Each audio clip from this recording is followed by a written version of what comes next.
오늘 날씨가 비가 와서 그런가 제 목소리도 쫙쫙 이렇게 처지는 것 같아요. 여러분 어떻게 비가 오니까 좀 여러분 처지는 게 좀 있죠.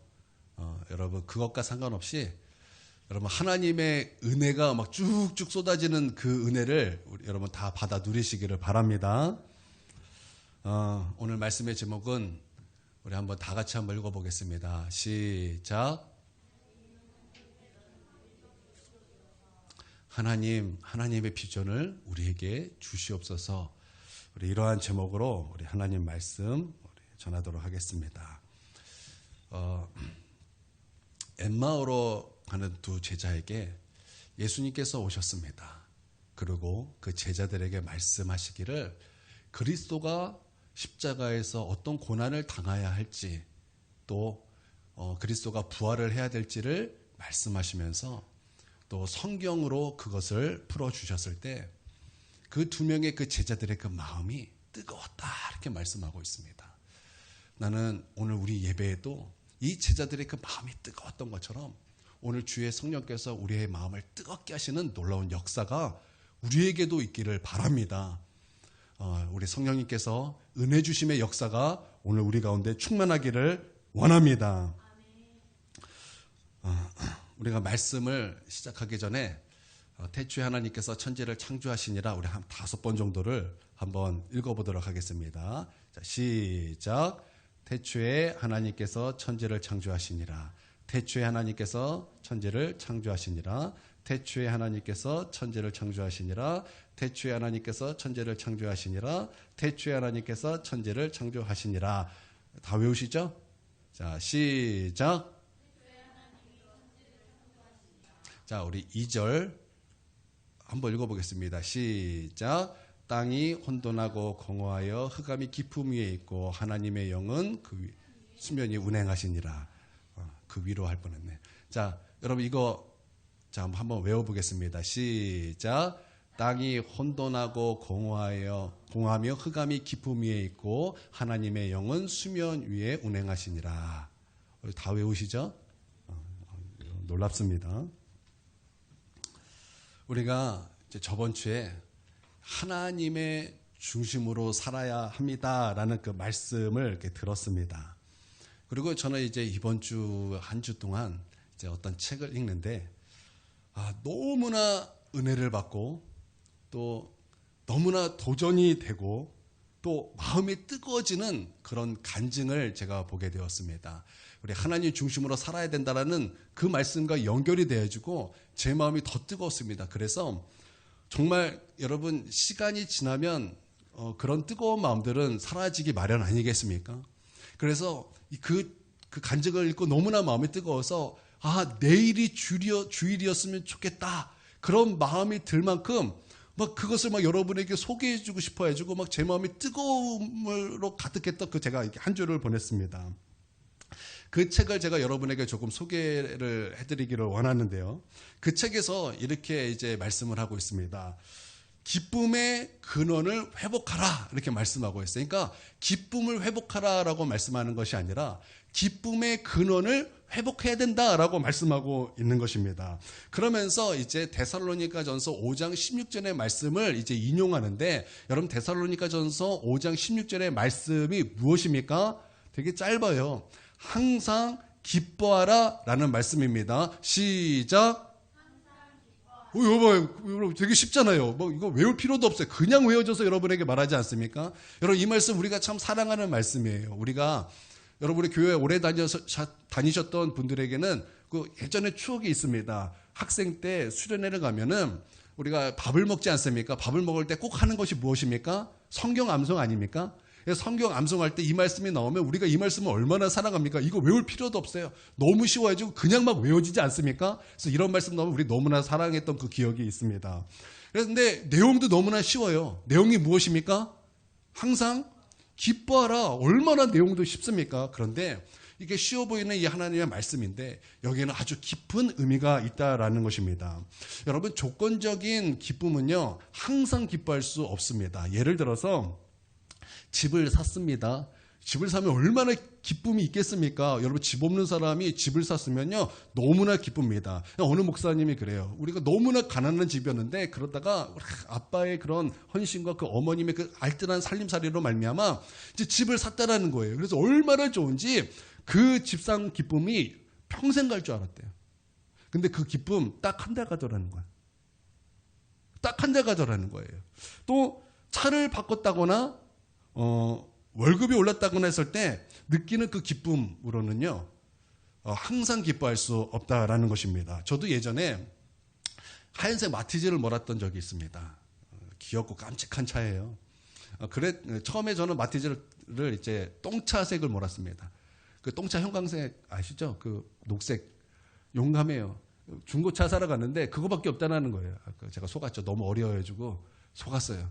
그래가지고 그 똥차 아무도 안 샀던 것 같아요. 그 똥차색 그 마티즈를 처음에 몰다가 이제 다음에 바꾼 것이 흰색 마티즈였습니다.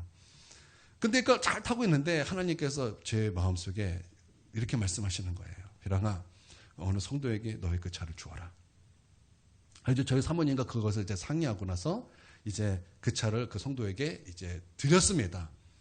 그랬더니 얼마 후에 하나님께서 저희 집에 그 차를 선물로 주셨습니다. 우리 사모님의 작은 아버지가 이제 중국으로 이제 사업을 떠나면서 이제 어떤 것을 이제 정리할 때 그 집에 이제 산타페 차가 있었는데 그 작은 아빠의 그 마음속에 또 작은 어머니의 그 마음속에 우리 지연이에게 이 차를 줘야 되겠다라는 감동을 하나님께서 주신 거예요. 그래서 그 차를 저에게 주었습니다. 그 차를 받고 나서 제가 얼마나 좋은지 맨날 코딱지만 땅에 붙어있는 차, 막 범퍼카 같은 차만 이렇게 타다가 높은 데를 딱 탔더니 이게 얼마나 좋은지 이게 너무나 기쁜 거예요. 우리가 하나님 앞에 순종했더니 하나님께서 우리에게 이런 차도 주시네. 그러면서 그것도 기쁜데 그 좋은 차를 이렇게 딱 보니까 너무나 이렇게 좋은 거예요. 저 그때 그 기쁨이 그래도 적어도 한 1년은 갈 줄 알았어요. 정말. 그런데 딱 2주 가더라고요. 딱 2주 좋고 그다음부터 안 좋은 게 막 보이기 시작하는 거예요. 뭐야 이거 왜 이래.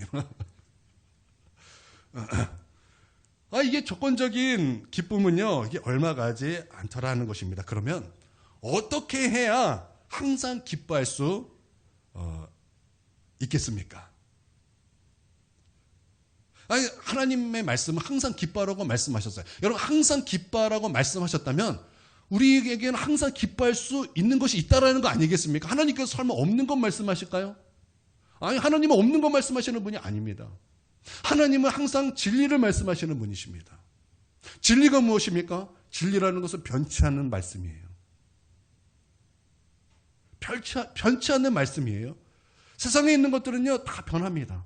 근데 진리는요 세상이 변해도 변하지 않는 것이 진리인데 그것이 바로 하나님의 말씀입니다. 그래서 하나님의 말씀은 율법의 1.1회까지 변함이 없다고 말씀하고 있어요. 여러분 그런데 하나님께서 말씀하시기 항상 기뻐하라고 말씀하셨어요. 이거 없는 것 말씀하시는 것이 아니라 그것이 있다라고 말씀하고 있는 거예요. 그러면 어떻게 하면 우리가 항상 기뻐할 수 있겠습니까? 그런데 그 책에서 이렇게 말씀하고 있는 거예요. 기뻐하라의 헬라어는 카이로라는 단어이고 히브리어는 사메아흐라는 말이에요. 제가 어제 이거 외우느라고 고생 좀 했어요. 헬라어, 히브리어. 우리말 아니니까 이거 단어 외우는 것도 이게 쉽지 않더라고요. 그러니까 헬라어는 카이로, 히브리어는 사메아흐라는 말인데 여기에는요 긍지, 당당함의 뜻이 내포되어 있다라는 거예요. 그러니까 무슨 말이냐면 내가 예수 그리스도를 믿음으로 하나님의 자녀가 됨으로써 얻는 긍지, 그리고 예수 그리스도를 믿음으로 내가 하나님의 자녀가 되었다는 그 당당함을 인식하고 회복되면은 우리는 항상 기뻐할 수 있다라는 뜻이 그 안에 내포되어 있다라는 거예요. 여러분 예수 그리스도를 믿음으로 여러분 하나님의 자녀가 되었다라는 그 긍지와 하나님의 자녀가 되었다라는 그 당당함이 여러분에게 있습니까? 그것이 있다면 우리는 하나님 앞에 당당하게 나아갈 때 우리 안에 항상 기뻐함이 있다라는 것입니다.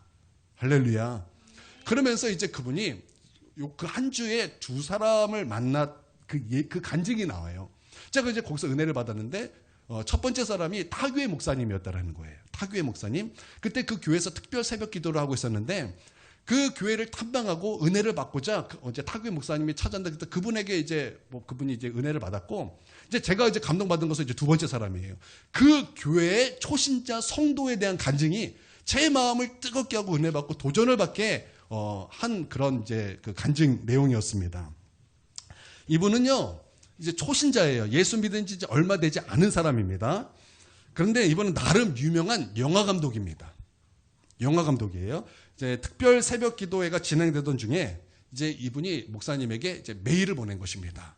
이제 메일을 보낸 이제 내용이 뭐냐면 이제 이거예요. 사실 이 며칠 동안 큰 고민과 갈등이 저에게 있었습니다. 목사님 혹시 부산국제영화제라고 들어보셨습니까? 영화인이라면 정말 참석하고 싶은 아주 큰 세계적인 행사입니다. 그런데 제가 거기서 게스트가 아니라 VIP로 초대가 되었습니다. 그러면 의전과 특급 호텔과 하여튼 정말 폼 나고 끝내주는 그런 자리라는 것입니다. 그래서 다들 자기 작품을 가지고 거기에 참석되어지기를 그렇게 소원하고 원한다. 영화인들은 그렇게 원한다라는 거예요. 그런데 자신은 다행히 아주 오래전에 거기에 초청이 되었고 나는 우리 아내와 약속하기를 내가 부산에 가서 아주 부산 구경을 확실히 시켜주겠다. 그렇게 약속을 했다라는 것입니다. 그런데 깜짝 놀랐다라는 거예요.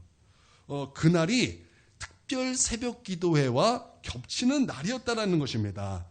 여러분, 이것이 과연 초신자가 이게 갈등하고 고민하는 내용입니까? 이거는 초신자가 아니라 무군 신자라도 VIP라면은 막 거기 가고 싶어 하는 그런 거 아니겠습니까? 그렇죠? 그런데 이런 초신자가 특별 새벽 기도회를 두고 갈등을 했다라는 것입니다. 그리고는 이어서 자신은 거기에 대해서 큰 고민은 없었다라는 거예요. 갈등하지 않았다라는. 왜냐하면 그것은 당연한 것이었기 때문에 자기는 특별 새벽 예배를 선택했다라는 것입니다. 그런데 이제 고민은 그게 끝이 아니었다라는 거예요. 배급사가 올 때는 꼭 감독님이 계셔야 된다. 이제 이게 고민이 되었던 거예요. 영화 감독이라면 배급사 되게 중요한 거 아니겠습니까? 후원자잖아요. 이 후원이 없으면 영화 못 만들잖아요. 그나마 다행인 것은 그 배급사가 오는 날이 토요일이었다라는. 그래서 토요일 날 이제 특별 새벽 기도회를 마치고 가서 이제 오면은 주일 이제 예배 전까지는 이제 올 수 있게 된 거예요. 그래서 이제 쿨하게 가겠다고 이제 대답을 했답니다. 그런데 이제 그때부터 고민이 시작되는 거예요. 결정을 해서 가겠다고 했는데 과연 이것이 하나님의 뜻일까? 이런 마음이 들기 시작해서 그게 고민이 되더라는. 그게 고민하다가 이제 특별 새벽 기도 시간이 되어지고 이제 갔다라는 것입니다. 그런데 그날 하필이면 목사님이 이런 설교를 했다라는 거예요. 여러분 생애에 단 한 번이라도 하나님 때문에 무엇인가 포기해 본 적이 있습니까? 그런 말씀을 하시더라는 것입니다. 그런데 그 말씀을 듣자마자 이것은 하나님의 음성이다. 이게 믿어지더라는 거예요. 그러고 나서 그 안에서 이제 그것에 대해서 내가 포기하고 나는 하나님 앞에 집중하리라. 그렇게 결단을 했다라는 것입니다. 그 메일을 받자마자 이 목사님이 막 급하게 그분에게 메일을 보냈다라는 거예요. 그 메일을 못 볼까봐 막 급하게 연락처 찾아주고 연락했다라는 거예요. 아니 성도님, 지금 VIP로 됐는데 왜 지금 예배를 포기하지 않겠다고 말씀하십니까? 왜 그거를 포기한다고 말씀하십니까? 하나님께서 성도님의 마음을 잘 이제 받으셨을 거니까 그냥 갔다 오시라고. 그렇게 막 이제 그분을 설득했다라는. 그랬더니 이분은 아주 여유롭게 아닙니다, 목사님. 나는 결단했습니다. 그러면서 이제 목사님하고 이 성도하고 옥신각신한 거예요. 이 목사님은 예배 빠지고 가라 그러고 이 성도님은 아니다 나는 예배를 드리게 됐다. 그리고 이렇게 옥신각신 싸우는, 누가 목사고 누가 초신자인지 막 헛갈리는 일이 있었다라는 것입니다. 재밌죠? 그분은요 유능하고 똑똑한 분입니다. 그분이 무턱대고 그런 결정을 한 것이 아닙니다. 그 사람이 예수 믿은 지는 얼마 되지 않았지만 하나님께서 그분에게 오셔서 그 삶을 개입하시는 것을 그가 믿음으로 말미암아 그의 우선순위는 하나님 중심이 된 거예요. 할렐루야. 저는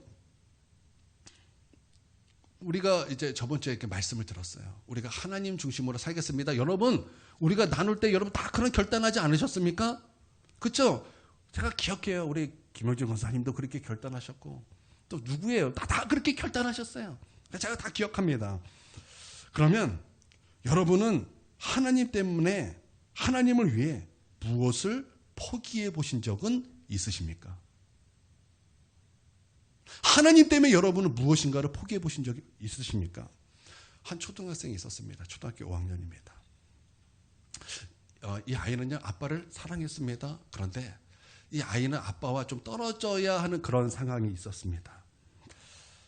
그리고 그 아이에게는 예수님을 믿는 믿음이 그 안에 있었습니다.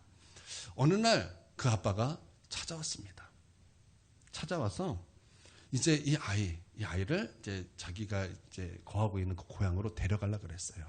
근데 그 아이는 그것이 어떤 뜻인가를 분명히 알았습니다. 내가 아빠를 따라가면 나는 교회를 다니지 못하고 나는 예수님을 믿을 수 없어. 그것을 분명히 알았어요. 그래서 고민이 되었습니다. 여러분, 그럴 때 이 아이는 어떻게 되는 것입니까? 이 아이는 아빠를 사랑합니다. 근데 이 아이는 아빠를 따라가면 예수님을 믿을 수 없습니다. 그러면 이 아이는 어떻게 해야 되고 무엇을 해야 되는 것입니까? 이 아이는요, 그 안에서 결단을 합니다. 아빠를 사랑했지만 나는 하나님을 부인할 수 없고 나는 예수님을 부인할 수 없어. 그리고 그 아이는 아빠를 피해서 도망칩니다. 아빠를 피해 도망칩니다. 아빠는 이 아이를 찾다가 다시 고향으로 돌아갑니다. 그리고 이 아빠는 나중에 어떤 보증을 어떻게 잘못 쓴 게 있어가지고 그것 때문에 고민하다가 스스로 목숨을 끊었어요. 나는 우리 하나님께서 그 아이를 키우시고 지키시고 보호하시고 그 삶의 은혜를 베풀어 주실 것을 나는 믿습니다. 이 아이는요, 우리 하나님을 위해서 아빠를 포기한 거예요. 많은 사람들이 어떻게 아빠를 포기할 수 있습니까? 그렇게 여러분 손가락질을 할 수도 있지만 그 아이는요, 하나님을 위해서 그 아빠를 포기한 거예요. 여러분, 하나님 중심으로 사는 것은요, 하나님이 나의 삶의 가장 큰 우선순위가 돼요. 여기는 타협함이 없는 것입니다. 오늘 예배를 드리고 찬송을 하는데 하나님께서 갑자기 저에게 이렇게 말씀하시는 거예요. 오늘 아침에 신디가 고장이 났거든요. 그래서 막 급하게 우리 후진 신디 막 급하게 꺼내서 이렇게 신디를 이렇게 했어요. 여러분, 오늘 좀 달랐죠? 소리가 좀 후진 소리가 났죠? 이게 안 좋은가요? 이게 건반도 안 좋아야죠. 반주하는 사람 되게 어려운 거거든요. 그런데 우리 교회는 여러분 아시잖아요. 우리 교회 재정은요, 오픈할 것도 없어요. 뭐예요? 이게 요거 보증금 딱 내고요, 전기료 내고요, 약간 공과금 딱 내고요, 전세님 사례비 주고요, 그리고 저 25만 원 사례비 받는 거 딱 하면요, 딱 영원이에요. 딱 영원, 딱 떨어져요. 우리는 그럴 거 없어요. 그런데 하나님께서 저에게 이렇게 말씀하시는 거예요. 희랑아, 너 하온이 이빨 교정하려고 몰래 모아뒀던 너 100만 원 있지?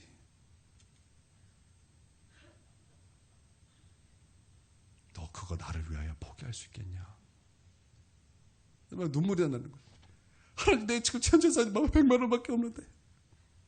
우리 전사님은 찬양 인도하다가 목사님 은혜 받는구나 생각하셨었는데, 저는 그때 하나님의 음성을 듣고, 하나님, 나 진짜 그거밖에 없는 거 그거 가져가시려고 막. 다 가져가십시오, 하나님. 하나님께서 그렇게 말씀하시는, 너 나를 위해서 그거 포기할 수 있겠니? 그래서 제가 뭐라 그런지 아세요? 네. 얼마나 눈물이 나는지. 그러면서 나도 하나님을 위해서 포기할 것이 있구나. 너무나 기쁜 거예요. 여러분, 내가 하나님 중심으로 살 때 하나님이 주시는 은혜가 있더라는 거예요. 그것을 감당할 수 있는 은혜가 있다라는 거예요. 할렐루야. 여러분, 하나님을 위해서 여러분 무엇인가를 포기해 보신 적이 있으십니까? 나는 우리가 하나님 중심으로 살았다. 이 고백과 함께 나는 우리에게 있어서 하나님을 위해서 포기한 것이 무엇인가 있게 되기를 주님의 이름으로 축원드립니다. 하나님 중심으로 살 때 여러분 하나님 위해서 무엇인가 포기하면 여러분에게 분명히 있습니다. 여러분 그때 포기하십시오. 그리고 하나님을 의지하고 예배하십시오. 그러면 하나님께서 그럼 우리를 위하여 하나님의 능력을 베풀어 주실 것입니다. 하나님은 그렇게 하나님을 경외하는 자, 그를 위하여 능력을 베푸실 것이라고 분명히 말씀하셨습니다. 할렐루야. 2절을 한번 읽어보겠습니다. 2절. 자, 읽습니다. 시작. 땅이 혼돈하고 공허하며 흑암이 깊음 위에 있고 하나님의 영은 수면 위에 운행하시니라. 여러분 여기서 땅이라는 말을 우리가 좀 이렇게 원어를 좀 살펴볼 필요가 있는데요. 이 땅이라는 땅의 히브리어는요, 웨하 아레츠라는 단어입니다. 그래서 웨라는 것은요, 접속사, 그리고 그런 데의 접속사예요. 웨. 그리고 하는 정관사 그예요. 그. 그리고 아레츠는 우리가 살고 있는 지구, 땅. 이것을 말하는 거예요. 그러면 이걸 직역하면 이렇게 뜻이 됩니다. 그런데 바로 그 땅. 이런 뜻이 돼요. 그런데 바로 그 땅. 그러니까 하나님께서 창조하신 바로 그 땅. 이렇게 뜻이 되는 거예요. 그러면 하나님께서 창조하신 그 땅의 처음은 어떤 모습이었다라는 거예요? 혼돈하고 공허하고 흑암이 깊음 위에 있고 그리고 수면, 그러니까 물과 함께 그렇게 섞여 있는 그런 모습이었다라는 것입니다.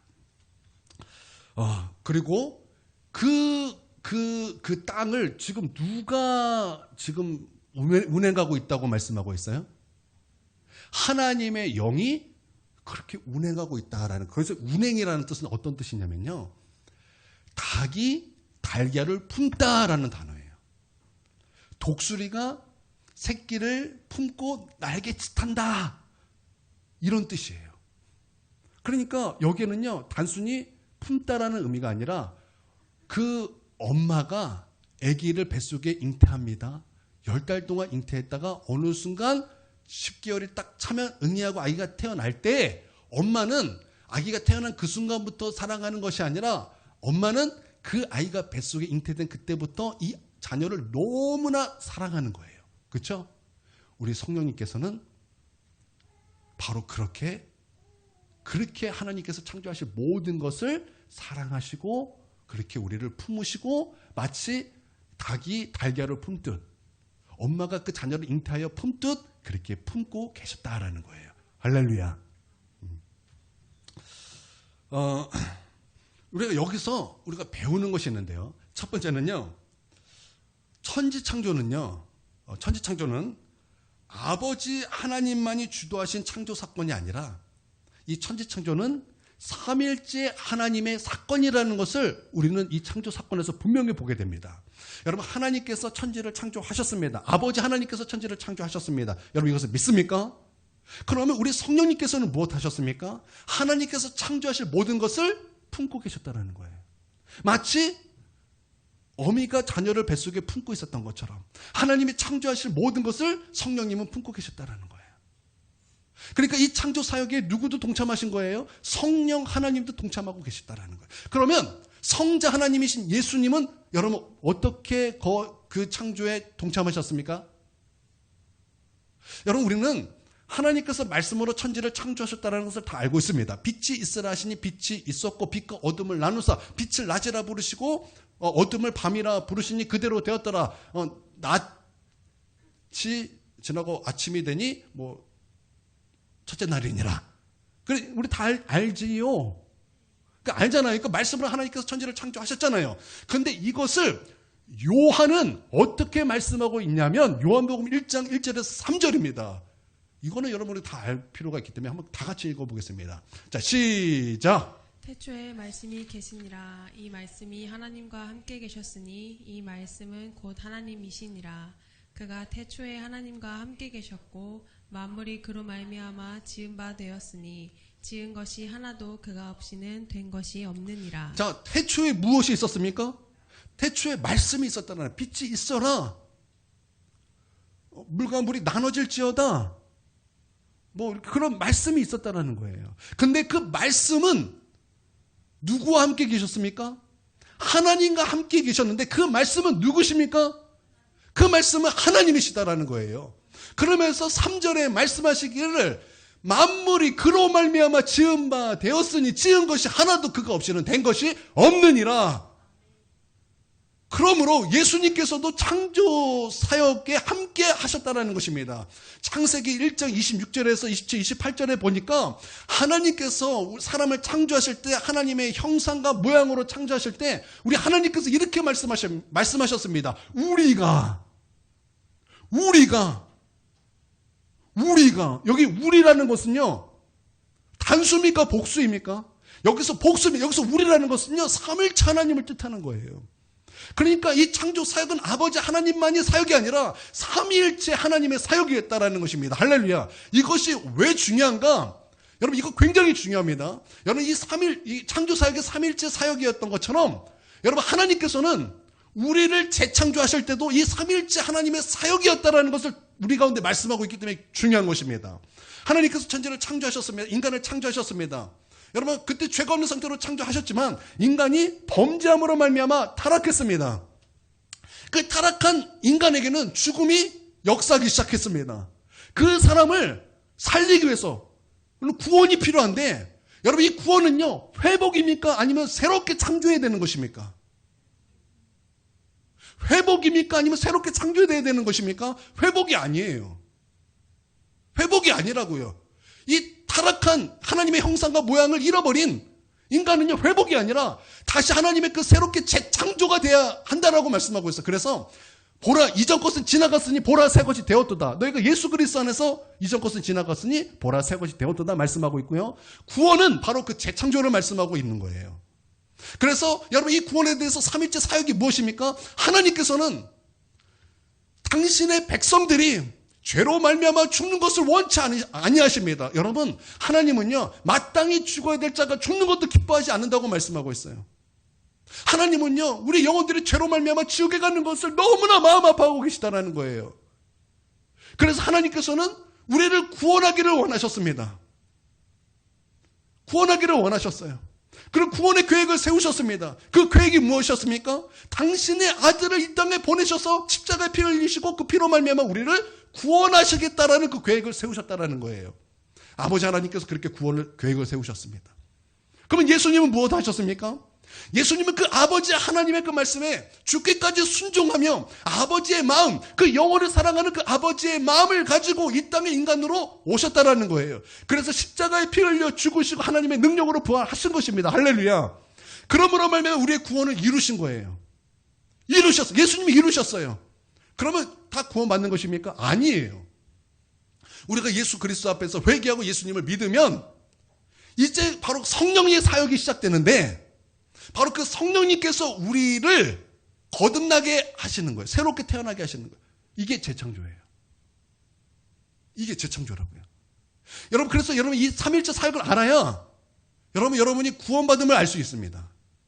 그래서 성경에는 이렇게 말씀하고 있습니다. 성령님이야말로 우리가 구원받았다라는 보증이 되시고 도장이 되신다. 그래서 구원받을 때 성령께서 우리와 함께 거하시고 우리의 영과 함께 더불어 하나님을 아버지라 부르게 하시는 분이라는 거예요. 여러분, 그래서 예수 믿지 않으면 하나님을 아버지라 못 부릅니다. 어색해져. 어색해. 옆집 아저씨한테 아빠라 부르는 것 같아요. 근데 여러분 정말 진실로 예수님을 믿음으로 나아갈 때 성령님께서는 여러분에게 하나님을 아버지라 부르게 하시며 하나님과 가족이 되게 하십니다.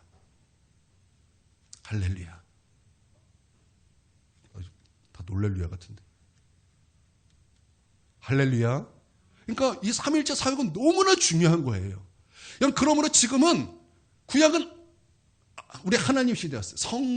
성부 하나님. 그리고 이제 예수님 시대는 성자 하나님 시대예요. 그리고 지금은 이제 마지막 시대, 어느 시대입니까? 성령의 시대예요.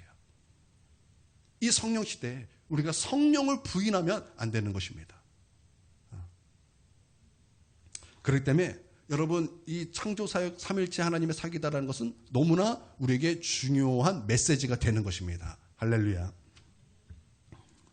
두 번째는, 우리가 배우는 두 번째는, 하나님의 천지 창조는 하나님의 열심으로 창조되었다라는 거예요. 성령은 하나님의 열심의 근원입니다. 로마서 12장 11절에 보니까 부지런하여 게으르지 말고 열심을 품고 주를 섬기라는 말씀이 있습니다. 부지런히 게으르지 않고 열심으로 주를 섬기게 하시는 분이 계신데, 바로 그런 열심을 주시는 분이 계신데, 그 분이 누구냐? 성경은 바로 그분이 성령님이다라고 말씀하고 있어요. 그러니까 성령께서 운행하셨다라는 것은요, 여기는요, 하나님께서 창조하신 모든 것을 품으셨다라는 뜻만 있는 것이 아니라 그것을 하나님의 열심으로 이루시겠다라는 그런 뜻도 그 안에 있다라는 것입니다. 여러분, 우리는 악하고 게으른 종이 되어서는 안 되는 것입니다. 우리 주님의 일에는 충성해야 되는 것입니다. 그런데 열심이 다 같은 것은 아니에요. 사람의 열심이 있습니다. 사람의 열심이 이제 공부해서 좋은 대학 가기도 하고요. 또 열심히 공부해서 좋은 직장 가기도 합니다. 또 열심히 일하고 운동하여 무엇인가를 이룬 사람도 있습니다. 그런데 사람의 열심이죠. 나쁘다고 하지 않습니다. 사람의 열심이 있어야 되는 것입니다. 하나님께서 그런 사람의 열심을 통해서 하나님은 우리에게 분명히 은혜를 베풀어 주신다고, 또한 여러분, 하나님께서 자연 법칙 가운데 우리에게 말씀하시고 그렇게 법칙을 정하신 거예요. 그러면 나는 우리 가운데 사람의 열심도 있게 되기를 바랍니다. 그런데 사람의 열심만 있는 것이 아니라 마귀의 열심도 있습니다. 사람의 열심은요, 그 안에 뿌리라고 해야 될까요? 중심이 무엇입니까? 그것은 사실 인간의 야망이죠. 근데 성경은요, 그것에 대해서 그것은 하나님이 원하는 열심은 아니다. 그것은 분명해요. 그러나 그건 중요합니다. 제가 말하는 의도가 무엇인지 아시겠죠? 마귀도 자기 열심이 있어요. 자기 일에 굉장히 열심입니다. 쉬지 않고 삼킬 자를 찾으려고 여기저기 열심히 두루 돌아다닙니다. 그것에서 열심이에요. 마귀의 열심은요, 증오심에서 나온 열심입니다. 누군가가 나에게 누가 월급을 줘도 그렇게 미워할 수 없을 것 같은 그런 열심이 있다면 그것은 마귀의 열심이에요. 그건 나도 마찬가지예요. 내가 누군가가 증오해서 나오는 그 열심이 있을 때가 있어요. 너무나 그 사람을 미워서 막 내 안에서 그 미움에 대해서 막 열심히 나올 때가 있어요. 그것은 누구의 열심이에요? 그것은 마귀의 열심이라는 거예요. 갈라디아서 4장 17절에 보니까 그들이 너희에게 대하여 열심을 내는 것은 좋은 뜻이 아니요 오직 너희를 이간시켜 너희로 그들에 대하여 열심을 내게 하려 함이라. 마귀 열심이 있다라는 거예요. 그런데 이와는 완전히 다른 종류의 열심이 있습니다. 그것은 바로 하나님의 열심입니다. 이사야 9장 6절에서 7절인데 우리 한번 읽어보겠습니다. 자, 읽습니다. 시작. 이는 한 아기가 우리에게 낳고 한 아들을 우리에게 주신 바 되었는데 그의 어깨에는 정사를 메었고 그의 이름은 기묘자라 모사라 전능하신 하나님이라 영존하시는 아버지라 평강의 왕이라 할 것임이라. 그 정사와 평강의 더함이 무궁하며 또 다윗의 왕자와 그의 나라에 군림하여 그 나라를 굳게 세우고 지금 이후로 영원히 정의와 공의로 그것을 보존하실 것이라. 만군의 여호와의 열심히 이를 이루시리라. 아멘. 여러분, 이 말씀은요, 우리 하나님께서 우리를 구원할, 죄에서 구원할 대속자 예수 그리스도 하나님의 아들을 우리 가운데 보내주시겠다라는 예언입니다. 그런데 이 예언을 무엇이 이룬다고 말씀하고 있습니까? 무엇이 이룬다고 말씀하고 있습니까? 여호와의 열심이 그것을 이루겠다고 말씀하고 있어요. 이 열심은요, 영혼들에 대한 불타는 그런 사랑에서 시작된 열심입니다. 왜 하나님께서는 그 아들을 보내시겠다고 말씀하고 있습니까? 그 영혼이 지옥 가는 것을 원치 않고 그 영혼을 향한 그 하나님의 그 정말 측량할 수 없는 하나님, 그 사랑으로 말미암아 하나님께서는 그 아들을 보내주시겠다라는 거예요. 그것을 하나님의 열심으로 그것을 이루시겠다라는 거예요.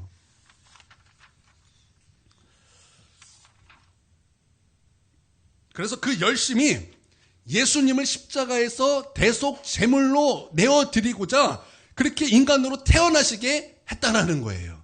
이 하나님의 열심이라는 것입니다. 이 하나님의 열심은 영혼을 향한 사랑에서 시작되며 이 마음이 사람에게 부어질 때는 누가 우리 가운데 부어주시는 거예요? 성령님께서 우리 가운데 부어주시더라는 것입니다. 시편 8편 3절 4절에는 이렇게 말씀하고 있습니다. 자, 시작. 주의 손가락으로 만드신 주의 하늘과 주께서 베풀어 두신 달과 별들을 내가 보오니 사람이 무엇이기에 주께서 그를 생각하시며 인자가 무엇이기에 주께서 그를 돌보시나이까. 주의 손가락으로 만드신 주의 하늘과 주의 베푸신 달과 별들을 내가 보니까 하나님이 창조하신 것을 무엇으로 창조하셨다라는 거예요? 손가락이죠. 이제 성경의 손가락 능력이에요. 그러니까 하나님의 능력으로 하나님께서 천지를 창조하셨다는 거예요. 그런데 하나님께서 천지를 이렇게 창조하실 때 하나님은 누구를 생각하신 거예요? 누구를 생각하셨다고 말씀하고 있어요? 보이잖아요. 사람이 무엇이기에 주께서 그를 생각하시며 인자가 무엇이기에 주께서 그를 돌보시나이까. 하나님께서 사람을 생각하시면서 천지를 창조하셨다는 거예요. 그러니까 하나님께서 천지를 창조하실 때 땅이 혼돈하고 공허하며 흑암이 깊음 위에 있고 하나님의 영은 수면 위에 운행하시니라. 하나님께서 그때는 이건 사람이 살 곳이 안 되니까 하나님께서 이제 성령께서 품으신 거예요. 품으시고 엄마의 사랑을 가지고 그 날개짓하는 그 어미의 새처럼 그 사랑을 가지고 우리를 생각하셨다라는 거예요. 우리를 생각하셨다라는 거예요. 그래서 하나님의 열심히 그것을 이루셨다라는 것입니다. 할렐루야. 여러분, 하나님의 일은요, 하나님의 열심으로 이루는 것입니다. 하나님의 일의 성취는요, 사람의 열심으로 이루어지는 것이 아닙니다. 여러분, 사람이 아무리 열심을 내도요, 하나님의 일을 이룰 수 없는 거예요. 하나님의 열심이 여러분 하나님의 일의 성취에 달려 있는 것입니다. 하나님의 그 일에서 한 가지를 말해 본다면 대표적으로 우리는 그것을 부흥이라고 말할 수 있을 거예요. 부흥은요, 우리가 열심히 한다고 되는 것이 아니죠. 그것은 정말 전적인 하나님의 은혜입니다. 그러니까 하나님의 은혜이기 때문에 그것은 하나님이 하셔야 되는 것입니다. 여러분, 부흥하는 것을 이렇게 보면요, 그것은 성령님의 역사가 살아있습니다. 성령님의 역사가 살아있어요. 영혼에 대한 사랑이 막 성령으로 막 부어짐이 있습니다. 그리고 서로 사랑함이 있고요, 하나님의 열심을 볼 수 있어요. 그리고 부흥이 오는 곳에는요, 그러니까 누군가가 올 때요, 여러분 어떤 소리가 들리죠? 발자국 소리가 들리죠. 부흥이 오는 것도요, 거기에 발자국 소리가 들려요. 부흥이 오는 소리가 들린다는 거예요. 세 가지가 있는데요. 첫 번째는요, 사방에서 몰려오는 영혼과 일꾼들입니다. 제가 이제 신학교 동기 형님이 있었어요. 저보다 나이가 많은데 그분이 그 초창기는 아니고 조금 시간이 지나서 여의도 순복음교회를 다니셨을 때, 여의도 순복음교회가 세워질 때는 여의도에 그 교회 달랑 하나 있었어요. 허벌판이었어요. 그런데 도대체 사람이 어디서 나는지 주일날만 되면은 정말 사람들이 막 구름대처럼 이렇게 몰려오더라는 거예요. 여러분, 그때 조용기 목사님은요, 아파가지고 전도도 못했어요. 그분은 일주일 동안 누워 있었어요. 그분이 이미 그 목숨이 벌써 60대 끊어져야 되는 건데 맨날 믿음 선포하잖아요. 그러니까 80 몇 살까지 잘 사시다가 하나님 앞에 가셨어요. 그분은 그렇게 했는데도 영혼들이 구름대처럼 몰려오더라고요. 제가 그 현장을 그 교회는 아닌데 딴 교회에서 본 적이 있어요. 예전에 이제 사랑의 교회라고 서초동 이사 가기 전에 이제 강남에 있을 때 제가 이제 그곳에 한번 갔는데, 세상에 이제 예배 드릴 땐 몰랐어요. 예배 드리고 딱 나오는데 사람이 끝도 없이 나오는데, 제가 그때 그 표현을 이제 같이 갔던 형님에게 이렇게 말했어요. 야, 이건 진짜 개미대인데? 얼마나 사람이 많던지, 이거는 수를 셀 수 없어요. 그렇죠? 한번 예배 드릴 때마다 막 수천 명, 수만 명이 이렇게 떼거지로 나오는데 그거 어떻게 되겠습니까? 그러니까 사방에서 몰려오는 영혼과 일꾼이에요. 영혼만 올려오는 것이 아니라 그 영혼을 섬기는 일꾼도 오는 것. 이게 부흥의 발자국 소리래요. 다 우리 교회 그런 소리가 좀 사박사박 이렇게 들렸으면 좋겠습니다. 두 번째는 강력한 중보기도자의 눈물의 중보기도입니다. 예전에 하나님께서 우리 초창기에 개척했을 때 하나님께서 저에게 환상을 보여주셨어요. 어떤 환상을 보여주셨냐면 우리 큰은혜 교회에 하나님께서 담으시는 눈물병이 있다라는 거예요. 그래서 하나님께서 그것을 채우기를 원하시는 그 마음을 저에게 주셨어요. 환상과 그 마음을 주셨을 때 제가 그것을 성도에게 딱 얘기를 했을 때 그때 홍정우가 지금 교회를 떠난 홍정우가 제가 그 병을 채우겠습니다. 자신 없었는지 떠났어요.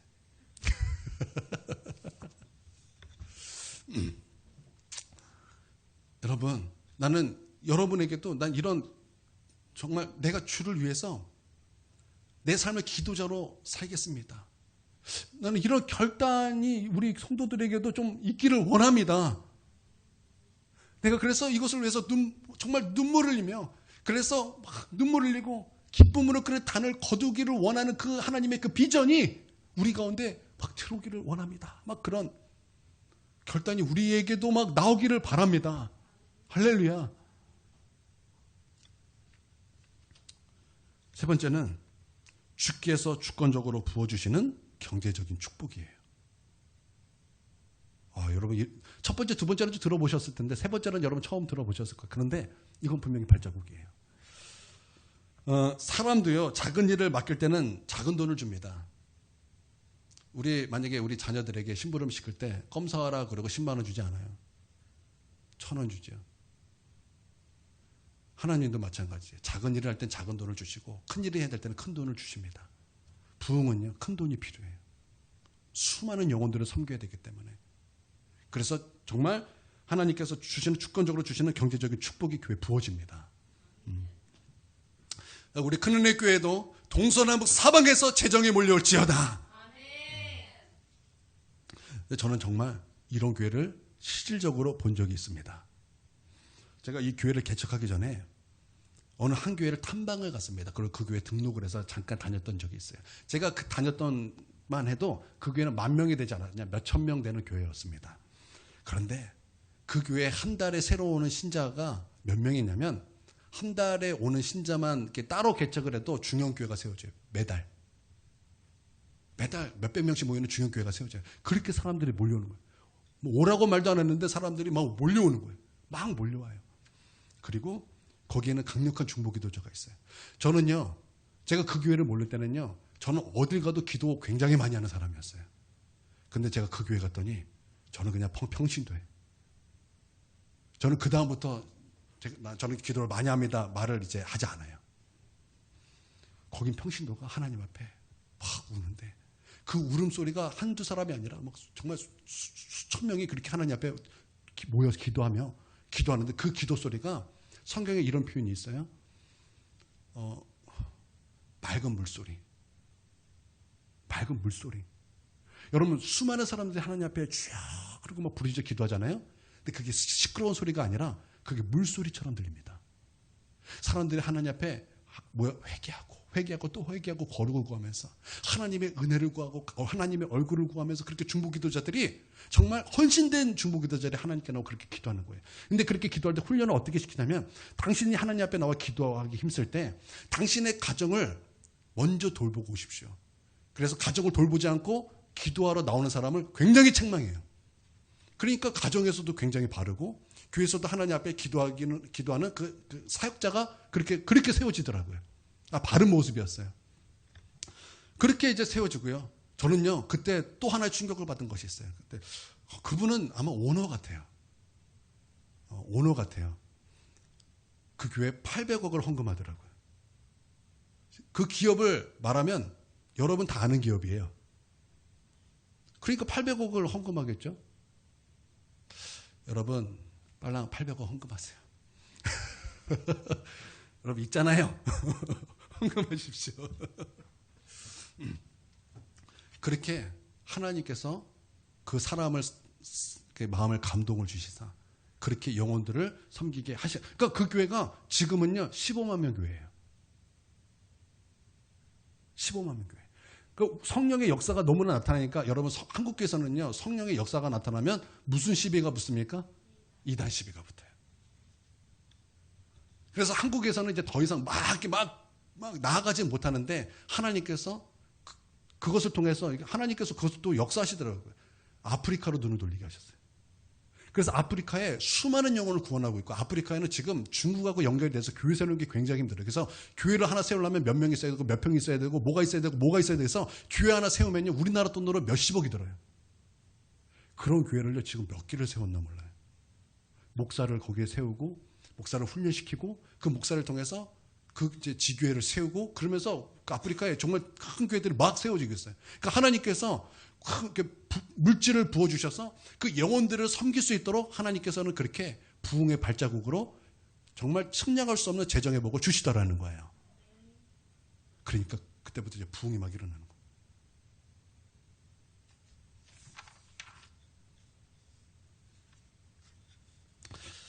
거예요. 제가 이제 이것을 이제 묵상하는데 그리고 기도하는데 이 성령이 수면 위로 운행하시니라 이 말씀이요.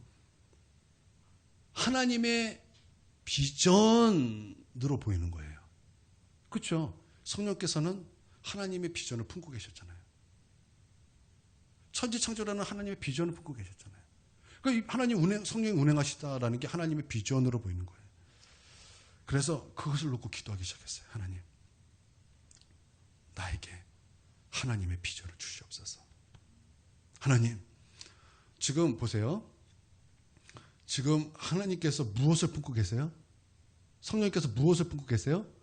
혼돈과 공허와 흑암과 지금 그것을 품고 계신 거예요. 다시 말하면 내 눈에 보이는 것 없고 내 귀에 들리는 것 없고 내 손에 잡히는 것 없고 그렇지만 하나님의 비전은 운행하고 계신 거예요. 그래서 지금 우리 교회도 봐도 지금 뭔가 잡히는 것 없고 눈에 보이는 것 없고 들리는 거 하나도 없어요. 그러나 이때 우리는 꿈을 꿀 수 있는 거예요. 여러분 가난한 것이요 꼭 나쁜 것은 아닌 것이 우리가 돈이 많으면 있으면 사면 돼요. 근데 가난하기 때문에 우리가 할 수 있는 것이 무엇입니까? 꿈을 꾸는 거예요. 공부하고 꿈을 꾸는 거예요. 저는 꿈꾸기 시작했어요. 그래서 하나님께서 저에게 제 신학교 때 이런 마음을 주셨던 적이 있어요. 부모에게 버림받은 그 아이들을 키우는 비전. 그러니까 고아원이죠. 보육원. 제가 그 보육원의 자격을 받더니 사모님도 열 수 있어요. 보육교사 1급에 경력 5년 되죠. 사회복지사 뭐 2급에 뭐 경력 몇 년, 뭐 자격이 몇 개 이렇게 있더라고요. 근데 보육교사 1급에 사모님 1급 맞죠? 경력 5년 맞죠? 맞네요. 중요한 건 돈이 없어서 못해요. 근데 그게 막 품어지기 시작했어요. 그걸 놓고 제가 기도 많이, 이번 한 주 그렇게 놓고 막 기도를 했어요. 하나님, 이웃사랑은 나는 다른 건 잘 못합니다. 근데 그건 하고 싶습니다. 그래서 그 아이들을 나 하나님 자녀로 키우고 싶습니다. 그러면서 우리 하율이가 꿈꿔지는 거예요. 하나님, 이 하율이가 지금 막 씨름하면서 지금 막 옆에 똑똑한 사람도 별로 없어요. 우리 할머니 어떻게 우리 하율이한테 중1 거 못 가르쳐줘요. 근데 그렇게 막 서로 이렇게 가세요. 그런데 하나님, 우리 하나님 은혜 베풀어 주셔서 이 하율이가 그곳에서 이 아이들을 가르쳐 주는 것을 꿈을 꿉니다. 뭐 그게 꿈이 꿔지는 거예요. 공부해서 남주자, 돈 벌어서 남주자. 아니 돈 벌어서 뭐 남주냐 이게 아니라 우리는 돈 벌어서 남주는 거예요. 공부해서 남주는 거예요. 5,000명 먹이는 인생이 되는 거예요. 어떤 사람은 5,000인분을 먹어요. 근데 우리는 5,000명을 먹이는 사람이 돼야 되지 않겠어요? 그래서 저는요 그렇게 꿈을 꾸고 싶은 거예요. 혹시 우리가 형편이 안 돼서 하나님 뜻이 아니어서 그게 아니라면 정말 그런 비전을 갖고 있는 사람들이 교회에 와서 그 고아원을 세우고 우리 교회는 거기에 후원할 수도 있는 거잖아요.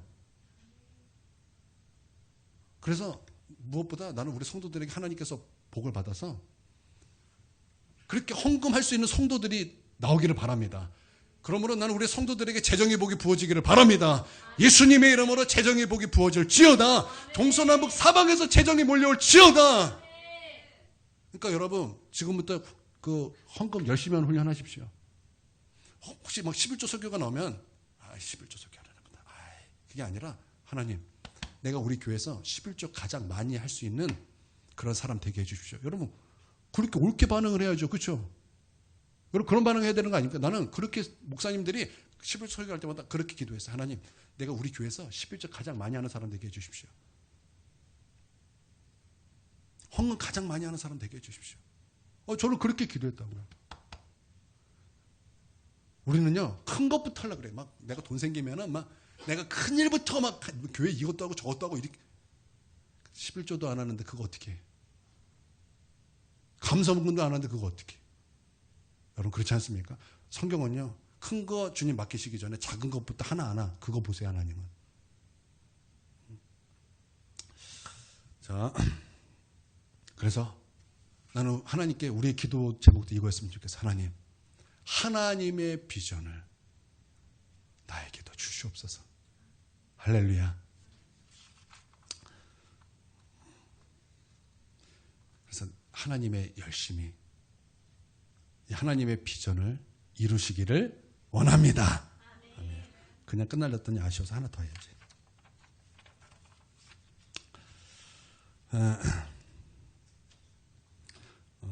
세 번째는 재밌어요. 아까도 말씀드렸지만 지금 성령님께서는 흑암을 품고 계신 거예요. 지금 성령님께서는 어둠을 품고 계신 거예요. 지금 성령님께서는 공허를 품고 계시다라는 거예요. 제가 이것을 묵상할 때 떠오르는 말씀이 있었어요. 그게 뭐냐면 베드로의 부르심 말씀이었어요. 베드로의 부르심. 베드로가 물고기를 잡습니다. 밤새도록 잡아요. 그런데 단 한 마리도 잡지 못합니다. 그물을 던지면 어떻게 피라미 한 마리라도 좀 잡혀야 되는 것 아닙니까? 제가 알아요. 강에다가요. 그 왜 투망 있죠? 탁 던지잖아요. 거기는 피라미라도 한 마리 꼭 잡히게 되어 있어요. 그런데 베드로가 강에 그물을 던지는데 어떻게 피라미 한 마리도 잡히지가 않는 거예요. 여러분 베드로는요 전문가예요? 어부예요? 고기 잡는데 아주 전문가입니다. 어디에 물고기가 사는지 언제 어느 시간에 그래서 밤새 잡잖아요. 그때 이 베드로가 물고기를 밤새 잡으면서 무엇을 느꼈겠습니까? 그때 베드로를 감싸고 있었던 것은요 어둠뿐이었어요. 어둠, 흑암이었다고요. 흑암이었어요. 그리고 외로움이고 고독함 그런 거 아니었겠습니까? 전문가로서 어떤 좌절을 좀 느끼지 않았겠습니까? 그렇게 이제 밤새 한 마리 못 잡고 아침에 이제 그물을 정리합니다. 다 정리했더니 그때 다 정리했을 때 하필이면 그때 예수님께서 말씀하세요. 저 그물을 가지고 깊은 데 가서 그물을 던져라.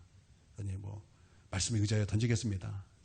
그물 내가 다 정리했지만 내가 그래서 한 마리도 못 잡았지만 그 말씀에 의지하여 내가 한번 던지겠습니다. 던졌어요. 던졌더니 그물에 찢어지게 물고기가 잡히더라는 거예요. 그러고 나서 그때 베드로가 하나님의 능력을 보고 예수님 앞에 엎드려 주여 나는 죄인입니다. 나를 떠나소서. 그래서 예수님의 부름을 받습니다. 너는 이제 물고기를 낚는 어부가 아니라 사람을 낚는 어부가 되리라. 그래서 이제 베드로가 이제 하나님의 부르심, 예수님의 부르심을 받죠. 근데 만약 베드로가 만선을 하고 물고기를 이미 막 잡아주고 집으로 딱 갔어요.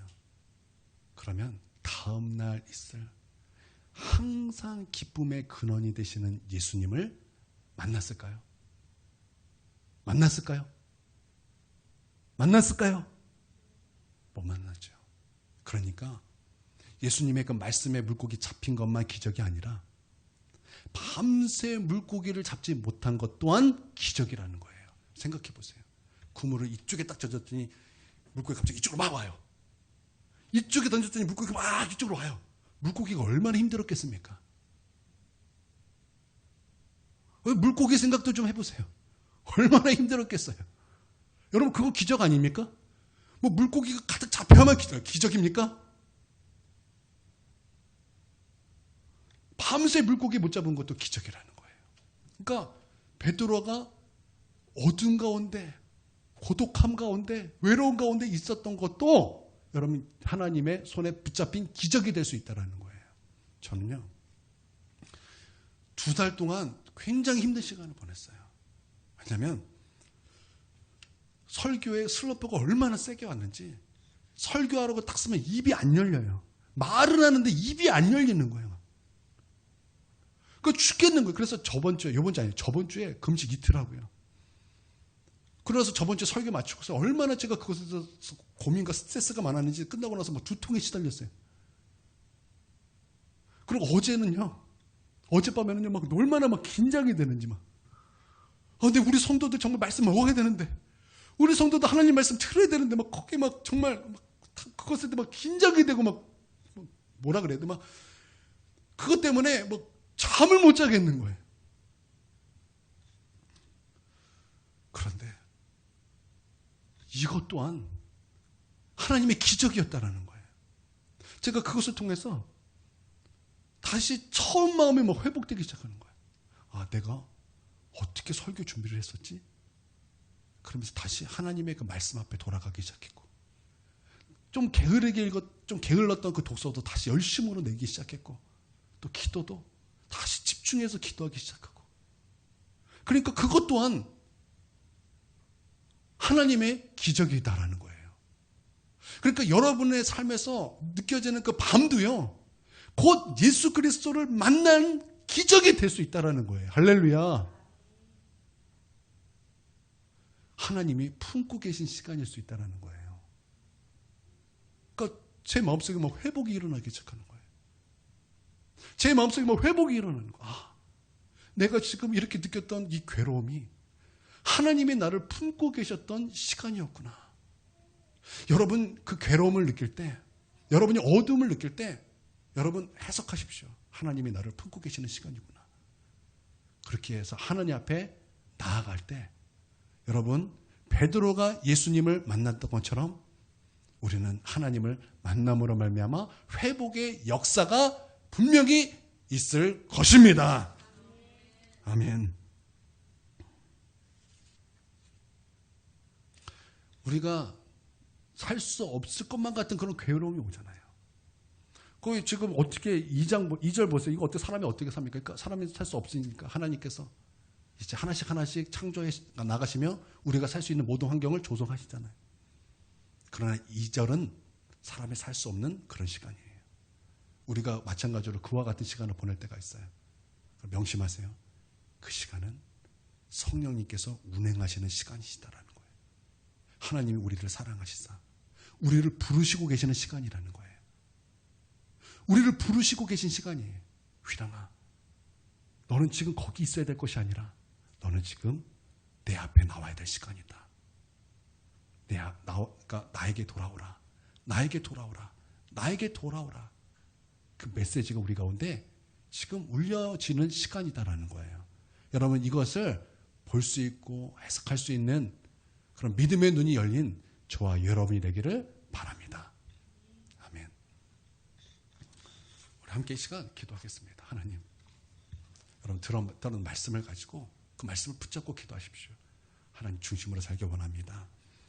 그 비전을 내게 주시옵소서. 그리고 하나님 정말 고통의 시간, 어둠의 시간, 이 어둠의 시간에 내가 하나님 앞에 나아가야 되는 시간인 것을 내가 배웁니다.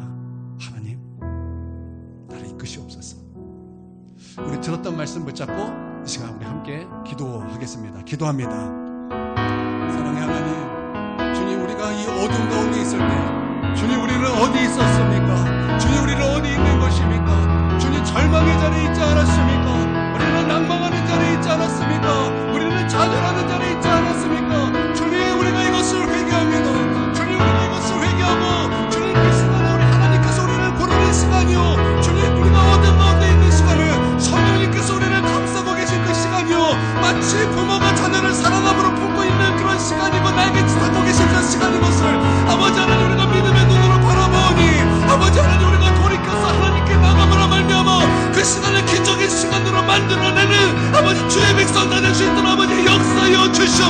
아버지 또한 아버지 우리의 마음속에 하나님의 비전을 주시고 아버지 하나님의 열심으로 그것을 이루어 주시옵소서. 아버지 하나님의 비전을 우리 가운데 주시옵소서. 아버지 사람의 열심이 아니라 하나님의 열심으로 나아갈 수 있도록 주님 우리를 붙들어 주시고 도와주시옵소서. 아버지 우리 가운데 역사해 주시옵소서.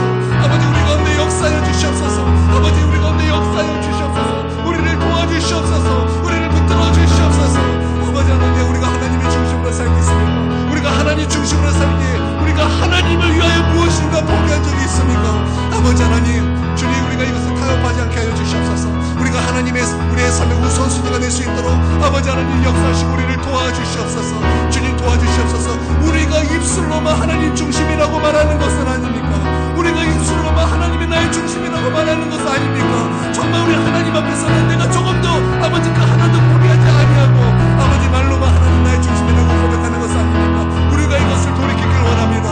아버지 우리가 이것을 아버지 과감히 뒤돌아서기를 원합니다. 그런 모습에서 아버지 하나님 과감히 아버지 뒤돌아서기를 원합니다. 아버지 우리를 도와주시옵소서. 이것을 회개합니다. 주님 이것을 회개합니다.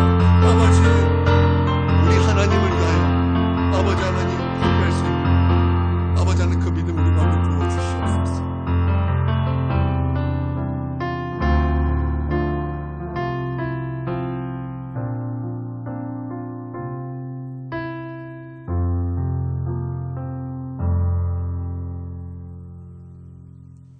예수님의 이름으로 기도합니다.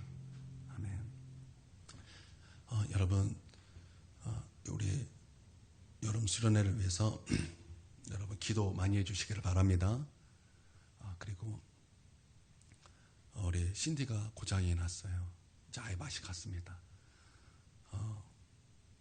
여러분 하나님을 위하여 여러분 혹시 헌금하실 분은 여러분 그런 감동이 있으신 분은 헌금해 주시기를 바랍니다. 그래서 우리 교회 우리 단체톡에 우리 교회 그 계좌번호를 올리겠습니다. 혹시 감동되신다면 여러분 헌금해 주시면 되겠습니다. 축도하겠습니다. 이제는 우리 주 예수 그리스도의 그 크신 은혜와 아버지 하나님의 무고하신 사랑과 성령의 감화 교통 내주 충만하심과 우리 하나님의 비전을 주시고 우리 가운데 이루신 하나님의 그 열심 그 놀라운 역사가 지금 고개 숙여 예배드리는 우리 하나님의 백성 머리 위에와 또한 그 가정 위에와 더 나아가 한국교회 위에 영원토록 함께 있을 지어다. 아멘.